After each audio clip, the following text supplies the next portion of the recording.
Lastly, in section 8, top of page 80, we devoted an entire chapter to talk about Torah observance, or, quote, Shomer Mitzvot, end quote, as many religious Jews call it. Does Galatians signal the end of the age of law for Christians? That's really the big question.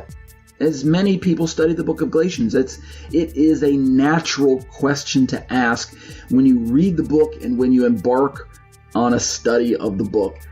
Does Galatians signal the end of the law for Christians?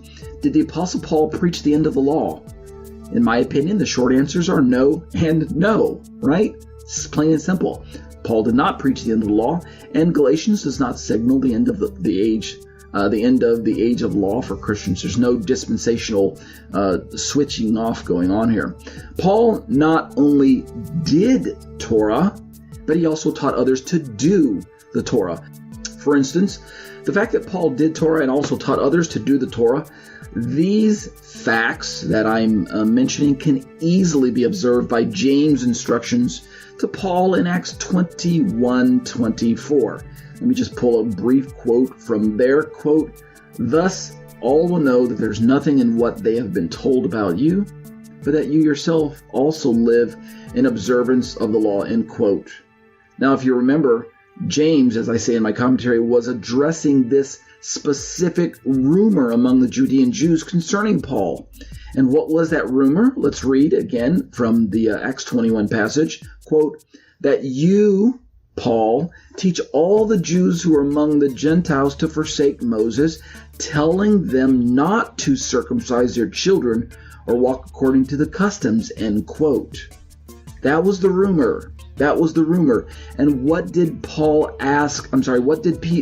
ask Paul to do in order to not only dispel the rumor, but to demonstrate the exact opposite? What do we read in my commentary? Paul demonstrated by his lifestyle, not only just by teaching, not only just by his letters, but by his very lifestyle, that the law did not come to an end in Messiah, at least for Jews, right? At least for Jews, because we know Paul was a Jew, James is a Jew, and the Jews that were described in Acts 21, what does it say there? That they're all zealous for the law, and they hold to faith in Messiah. So at least we know it's not coming to an end for Jews. We can at least make that admission. But Paul, moreover, admitted to this fact that he still upheld the law. So he not only demonstrated it by his lifestyle, he also admitted to this fact later on in his life. And if you look up Acts 21:24, Acts 24:14 through 16, Acts 25:8, and Acts 26:4 and 5, go back and read those passages, you're going to find Paul confessing that he holds to everything written in the law and the prophets. He worships God in accordance with what his fellow Jewish countrymen also believe. In other words, he's not trying to destroy Judaism. He's not trying to bring the age of law to a close and usher in the era of grace and Messiah. None of that is happening at all. All of that really, those viewpoints, that theology is really, in my understanding, a later invention by the later emerging Gentile communities that made a decisive break from the oppressive, unbelieving Jewish communities that were basically kicking them out of the synagogues.